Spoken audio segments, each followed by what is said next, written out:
I want to show you, with the help of Dr. Urian, on what is a stroke. And the movie Healthy Bastards illustrates this very well.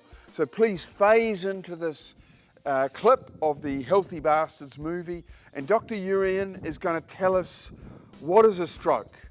And it'll be a lot clearer for you if you watch the whole clip. What happens in a stroke? If this is a brain sitting inside the head. Well, those are the lateral ventricles there. Here you see the white matter of the brain. Now, That's the wiring. that's the wiring, indeed, Yeah. and at the surface you have the grey cells. Now, in a stroke you have a tiny little blood vessel there that supplies a certain part of the brain.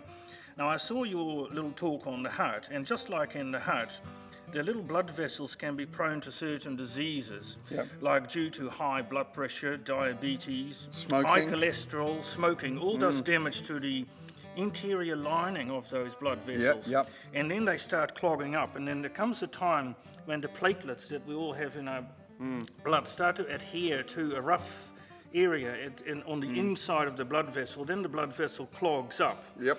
And then that whole part of the brain that it used to supply is suddenly Yep.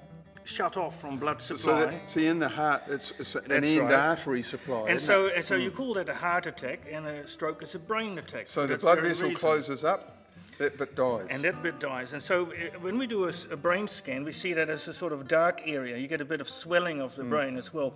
Now, of course, these days we have some very clever techniques whereby we can unclog that blood vessel, providing you present within 3 hours of the onset Wow. of the first symptoms. Now, the interesting bit is that we do have a few backup copies somewhere else. Yep. And also, you never completely damage a certain area, and sometimes after the stroke, the blood supply is restored a bit, and you actually get some of that function back. Oh, but, story. but even if you don't, during rehabilitation, we take people through very intensive, repetitive tasks, and we try and retrain some adjacent parts of the brain to take over that function, and that's called neuroplasticity.